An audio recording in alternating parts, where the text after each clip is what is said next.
hope for the evening is to help us really think about how do we use this great storytelling to do some great action right here in New York City.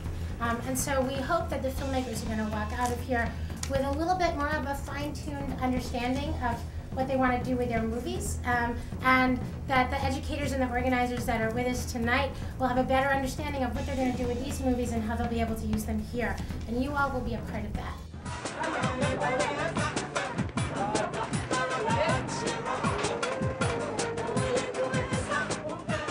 هو احنا عدد الناس كلها الموجودة في الحي تقريبا 40,000 نسمة، لكن كل الناس الموجودة هنا بتشتغل في الزبالة.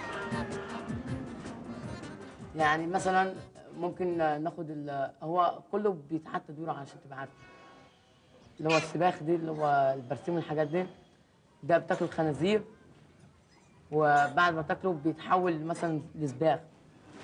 الناس بتاخده تعيد تدويره بطريقتها، مفيش حاجه ما تتعادش تدويرها. يمكن مصر مشهوره بالموضوع ده، هو 98% هنا في البلد بنصنعوها بنعيدوا تدويرها. لكن انا بره مثلا ما بيعدوش 20-30% وبيدفنوا الباقي في الاراضي. One thing that I think is so great about these kids is they're so young, and yet they really understand that they can make money from recycling, so it's economically motivated. And I was wondering during my outreach whether this film could be used in particularly like lower income neighborhoods.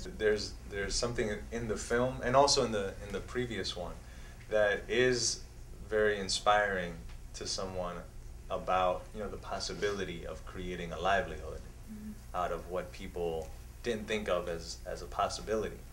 Seeing it actually being done and realizing that there's an opportunity to make a livelihood out of it, just seeing that in itself is an it's an inspiring thing for someone. One thing that we've been doing is with films is like creating kind of like worksheets and things. It's really hard to find the time in education to show films, and so like whenever I do, I kind of, you know, run up against the administration in terms of like this is important to show.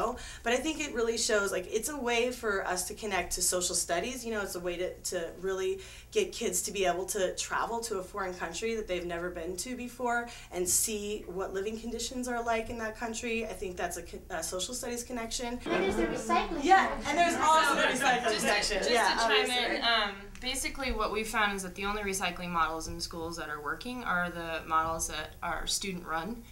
This would be a great way for students to connect what they're doing and what's actually vital for any recycling to happen in schools to what students are doing in other places around the world that's actually working.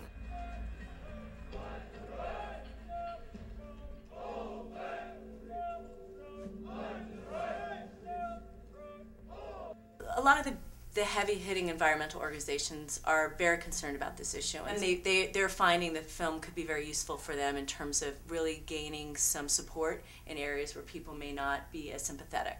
So I think that there's that we've spoken with them about possibilities of them utilizing it for some of those efforts, and then also for us to create screening events in which they can really provide the outreach and the educational supports. And I think another thing that I want to do is try to link people to sort of the basic health information to find out if you're in an area that potentially has contamination, and if so, what do you do about that? If there was a huge map and people could look and they were able to sort of see where these plumes are and sort of this whole network, you know? Absolutely. If you lived near, if you've lived within X miles of a military base, or you know someone who did, or you know someone who was pregnant, go to this site. Thank you so much. So story leads to action. Thank you, storytellers. You're great.